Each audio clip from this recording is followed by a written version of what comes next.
Hello everyone, my name is Wen-hao Winston Chou. I'm a doctoral student of sport management from the University of Georgia. With my advisor, Dr. Zhang's support, today I will briefly present how we help our undergraduate level students in our program who are interested in finding a job in the sport industry by developing their critical thinking skill in one sport management classroom. Here we go. So we have the three agendas for today. There's a 3Ds. First D is definition of the critical thinking by review literature. Second D is the details of how we design this activity. And the third one is a discussion of how students respond to our teaching activity of critical thinking. So if you're looking into the job posting in today's job in the sport industry, you could easily find out they are looking for someone who could think critically. Specifically, they are looking for someone who could plan, organize, and solve the problem independently. How should we prepare our student for that kind of requirement? You could either design one course specific for this one, or like we did, we add one teaching activity into the course we're currently teaching, and then we can make a good connection between education and the employment in sport management.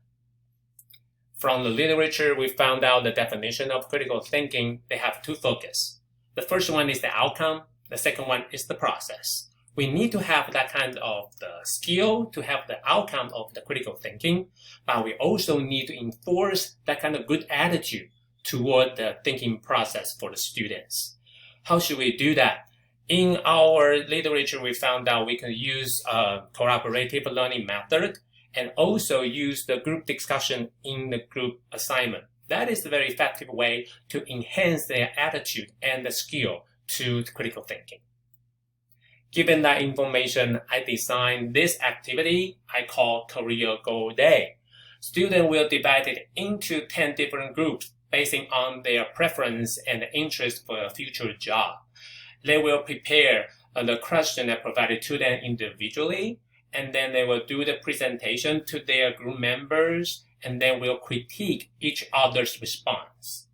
And then we have a course evaluation and a follow-up interview. More details about this design, there's two things. First one, we focus on the attitude because the career goal is very important to them and highly related to what I taught for that class and related to their future.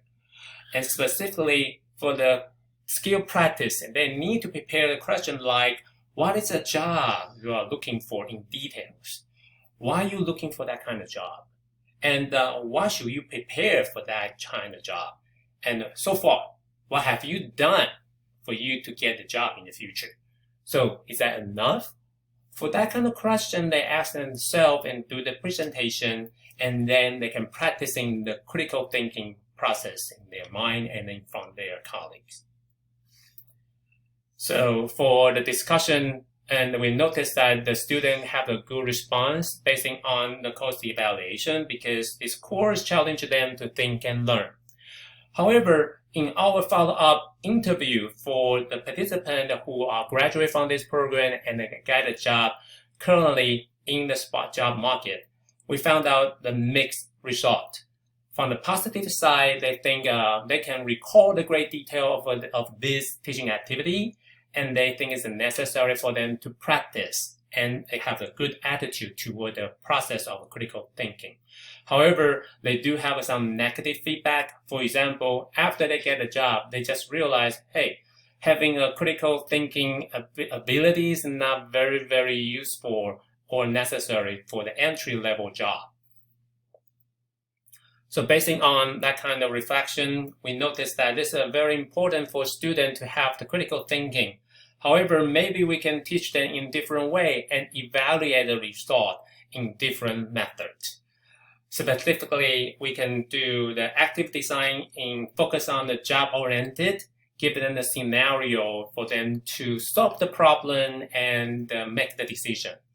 And how we evaluate the result, and we could do pre-test and the post-test to see if any increase for their level of the skill of for the critical thinking before and after this teaching activity. And also we can do the follow-up see how the student in the long run, when they move from the entry-level job to that advanced level job, the critical thinking, if they even better for their future boss want them to have.